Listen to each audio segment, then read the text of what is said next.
Big brother Astro, you have to realize when you deal with these OnlyFans girls and super promiscuous women, it's going to mess you up and drain you, okay? And I'm not talking about just your ball sack. I'm talking about their mental fatigue of these women.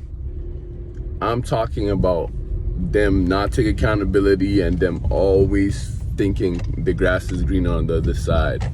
You know what that does to a man's psyche when he's built up his confidence to his hard work and then a lady just treating him like he's disposable? You know what that does? And I've noticed it. I've dealt with a very promiscuous woman, someone with over 50 bodies. I've actually dated one. And I could say this rings true. They have this mindset that they can go psycho within a flip of a switch. A flip of a switch. You could be chilling and laughing and they'll remember something that they think you did 2 years ago and now they're in their feeling. And honestly, like, I don't want to say all women, but like majority, some women have this tendency when they get in their periods or this, that, and the third, like, you know, but I say this,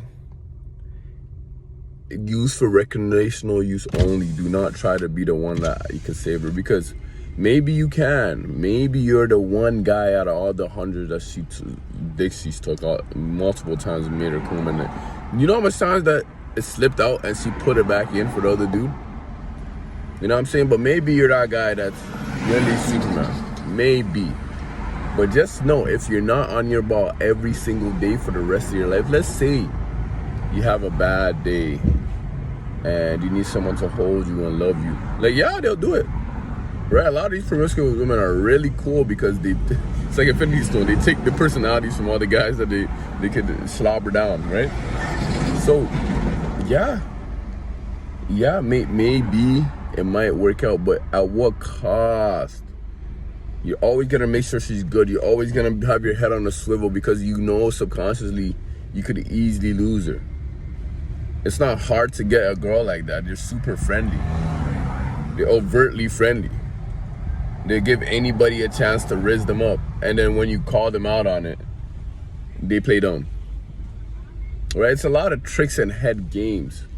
It's just better and easier to stay away. But if you do like to partake, I would say for recreational use only. Trust me, the headache isn't worth it. Back to the main topic. I've noticed they can just flip on the cycle. And it's funny because they could do that. They could just flip a switch and become super sexual or become super smart or become a myriad of things. They believe in their head they could just flip the switch and become wifey. No, maybe they can for a day. Sure, it's all a part of the fantasy. It's all a part of the illusion, right? But then you start talking about being a wifey for 2, 3, 4, 5, 6, 7, 8, 9, 10 years. They can't do it because they can't get past that hump of when there's a problem in the relationship and it's been a problem for a while. They can't get that hump to get past the good side. They can definitely get on some humps, but they can't get past the good side, right? And the thing is, they will never know this unless you go out of your way to tell them, and even then, trust me, they won't think they're in the wrong, right? They will just go to places where they could put on their little act again, and people will say, oh, this girl's such a lovely girl. I don't know why anyone would treat her wrong. I can save her. They'll go to that area. So that when you're a dude and you try to say, no, don't do this, that's wrong, no, don't do this, they resent you almost. They look at you in the sense of, like, this guy's trying to tell me what to do. I've been doing what I want my whole life. And then we got the other side. Sex work is real work. Don't disrespect sex work. That's real work. They can be wifeys too. Sure, brother. Those type of people you don't even agree with.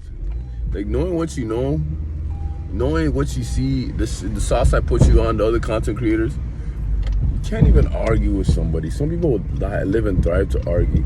You gotta just say, yep, you're right, okay. no energy whatsoever. But I say this to say this, man.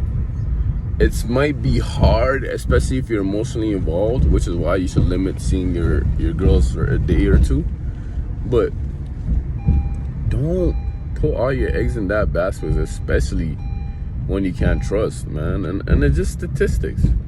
Someone's dealt with over 50, 60 to 100 bodies just to explore and know what your body likes. But that messes up a woman's psyche. Women aren't meant to be hopping around. Why do you think the dating game is so messed up nowadays?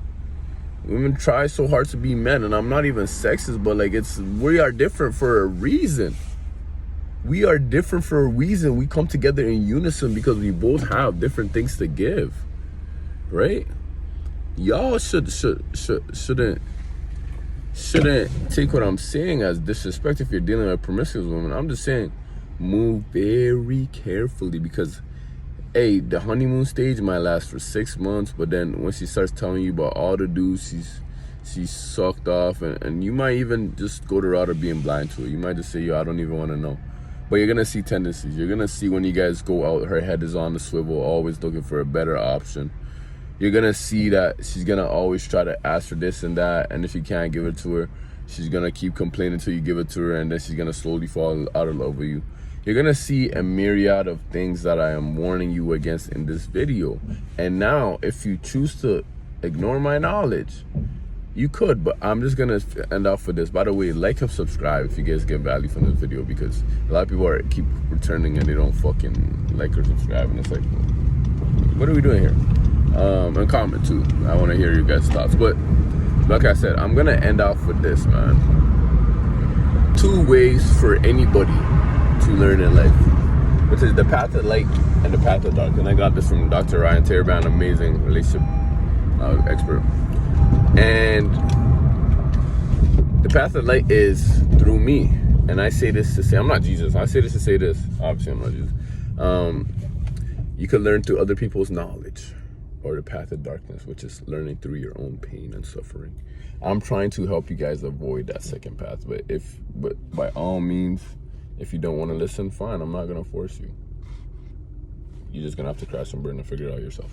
Big brother Astro out.